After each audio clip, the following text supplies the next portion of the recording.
जय श्री कृष्ण बच्चों।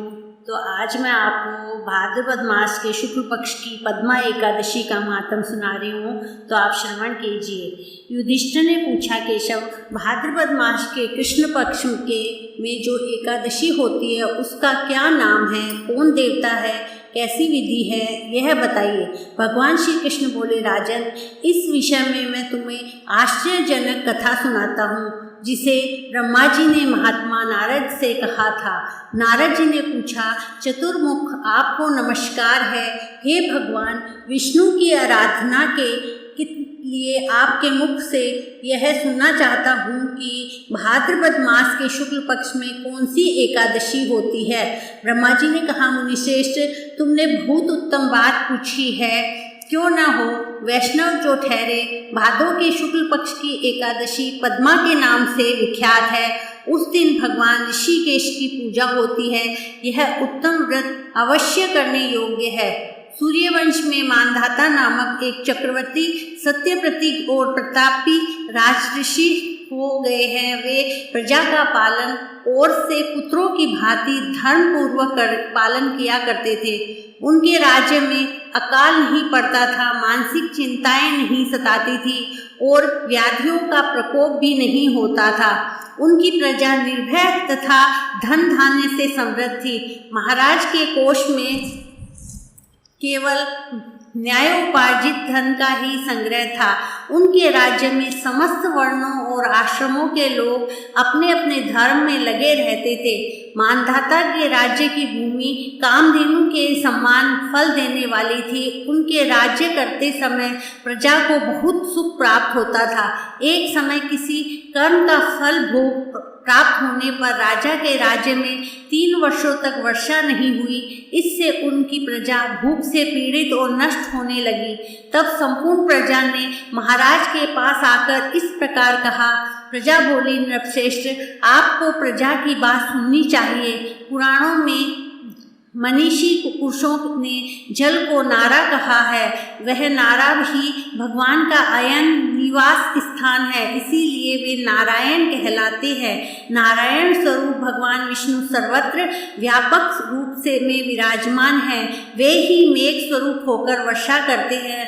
वर्षा से अन्न पैदा होता है और अन्न से प्रजा जीवन धारण करती है।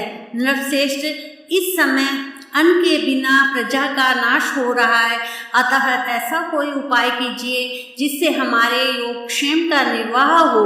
राजा ने कहा, आप लोगों का कथन सत्य है, क्योंकि अन्न को ब्रह्म कहा गया है। अन्न से प्राणी उत्पन्न होता है और अन्न से ही जगत जीवन धारण करता है।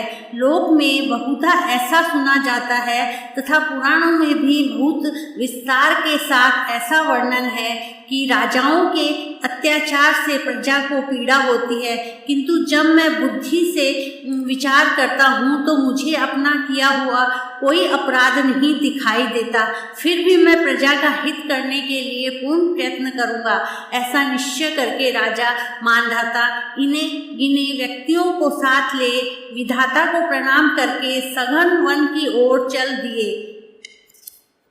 वहाँ जाकर मुख्य मुनियों और तपस्वियों के आश्रमों में घूमते फिरते एक दिन उन्हें ब्रह्मपुत्र अंगिरा ऋषि का दर्शन हुआ। उन पर दृष्टि पड़ते ही राजा हर्ष से भर कर अपने वाहन से उतर पड़े और इंद्रियों को वश में रखते हुए दोनों हाथ जोड़कर उन्होंने मुनि के चरणों में प्रणाम किया। मुनि ने भी स्वस्ति कहकर राजा का अभिनंदन किया और उनके राज्य के 7 अंगों की कुशल पूछी। राजा ने अपने कुशल बताकर मुनि के स्वास्थ्य का समाचार पूछा। मुनि ने राजा को आसन दिया और अर्घ्य दिया।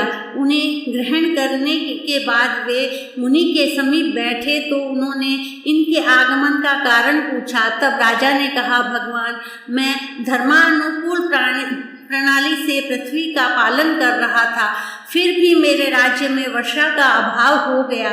इसका क्या कारण है, इस बात को मैं नहीं जानता।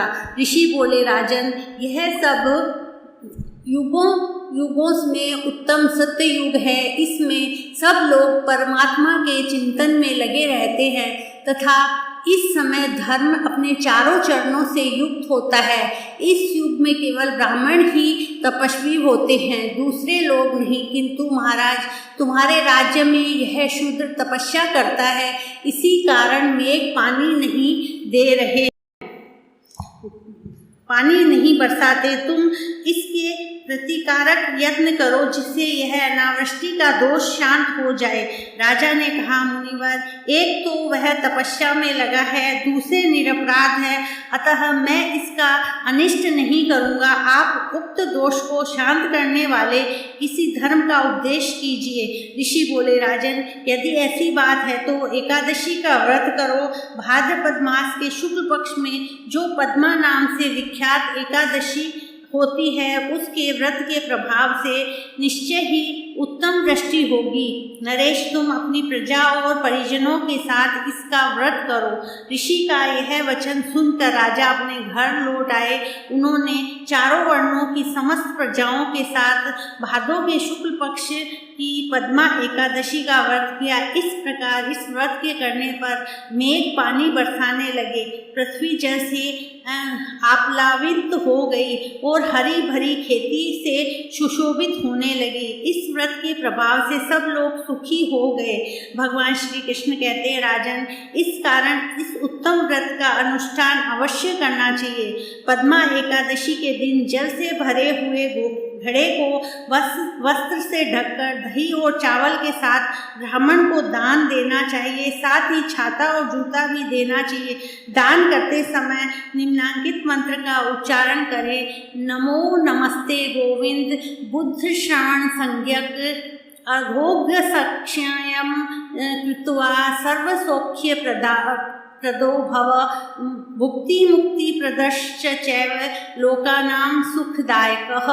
बुधवार अर्थात इसका बुधवार और श्रावण नक्षत्र के योग से युक्त द्वादशी के दिन बुधवार श्रावण नाम धारण करने वाले भगवान गोविंद, आपको नमस्कार है। मेरी पाप राशि का नाश करके आप मुझे सब प्रकार के सुख प्रदान करें।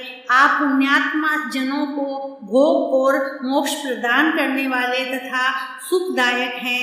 राजन, इसके पढ़ने और सुनने से मनुष्य सब पापों से मुक्त हो जाता है।